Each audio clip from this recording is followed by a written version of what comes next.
T20 world cup 2026 టోర్నమెంట్లో భాగంగా ఇది వచ్చేసి మ్యాచ్ 20 రివ్యూ అన్నట్టు. సో ఈ మ్యాచ్ వచ్చేసి between Canada versus UAE. So ఈ మ్యాచ్లో వచ్చేసి ఫస్ట్ కెనడా వాళ్ళు అయితే బ్యాటింగ్ చేశారు.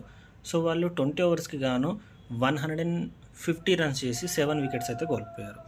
ఓకే, సో ఐ థింక్ యూఏఈలో జునైద్ అని ఒక బౌలర్ ఉన్నాడు. ఐ థింక్ కరెక్ట్ చెప్తున్నా లేదు ఒకసారి చూసి కరెక్ట్ చేయండి, కామెంట్ చేయండి. సో ఆ పర్సన్ వచ్చేసి 1 వికెట్ అంటున్నా 5 వికెట్స్ తీసుకున్నాడు. కెనడా బ్యాటింగ్ విషయానికి వస్తే మాత్రం అందులో వచ్చేసి టక్కర్ మనకి 50+ స్కోర్ ఏమో చేశాడు. ఇంకా దాని తర్వాత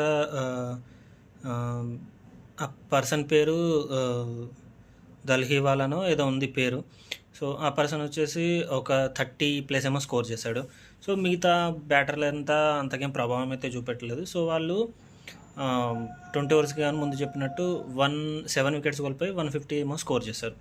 సో ఈ యొక్క టార్గెట్ని చేస్తూ బరిలోకి దిగిన యూఏఈ టీం వాళ్ళు 19.4 ఓవర్స్లో అంటే ఇంకా ఒక 2 బాల్స్ మిగిలి ఉండగానే వాళ్ళు టార్గెట్ని అయితే చేసి ఈ మ్యాచ్ని అయితే వాళ్ళు గెలవడం జరిగింది. ఓకే, సో ఎవరెవరు ఎంత కొట్టారనేది నేను స్క్రీన్ మీద స్కోర్ బోర్డ్ అనేది ప్రొవైడ్ చేస్తున్నాను, ఒక్కసారి చూసేయండి. యూఏఈ బ్యాటింగ్ విషయానికి వస్తే మాత్రం ఆర్యాన్స్ అనే బ్యాటర్ వచ్చేసి 71 ఏమో కొట్టాడు. ఇంకా షోయబ్ అనే ప్లేయర్ వచ్చేసి హాఫ్ సెంచరీకి 51 ఏమో చేశాడు.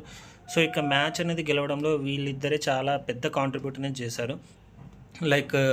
ఇఫ్ ఇన్ కేస్ వీళ్ళు ఈ యొక్క ఇంత స్కోర్ అనేది ఇఫ్ ఇన్ కేస్ వీరు చేయకపోతే మాత్రం యూఏకి ఇది చాలా పెద్ద దెబ్బ అనేది పడేది. ఈ మ్యాచ్ అనేది వాళ్ళు గెలిచే వాళ్ళు కాకపోతున్నాడు. ఎందుకంటే ఈ యొక్క టీమ్స్కి ఎందుకంటే ఈ మ్యాచ్ వచ్చేసి ఐ థింక్ అరుణ్ జైట్లీ స్టేడియంలో మ్యాచ్ అనేది జరిగింది కాబట్టి అక్కడ ఐ థింక్ అది బ్యాటింగ్ పిచ్చే. బట్ కెనడా టీం వాళ్ళు ఇంకా కొద్దిగా బౌలింగ్ అనేది బెటర్గా వేస్తే మంచిగా వేస్తే వాళ్ళు డెఫినెట్గా మ్యాచ్ అనేది వాళ్ళు గెలిచే ఛాన్సెస్ ఉంటుంది. బట్ యూఏఈ వాళ్ళు మాత్రం చాలా మంచి బ్యాటింగ్ చేశారు. సో చేజ్ అనేది చేశారు కాబట్టి మ్యాచ్ అనేది వాళ్ళు చాలా బాగా చేసి ఆ మ్యాచ్ని అయితే వాళ్ళు గెలవడం జరిగింది. సో మ్యాచ్ మీద ఇదైతే నా రివ్యూ, నా ఒపీనియన్. సో ఒకవేళ మీరు మ్యాచ్ చూసుంటే మరి మీకు ఎలా అనిపించింది ఏంటి అనేది ఒకసారి కామెంట్ చేయండి.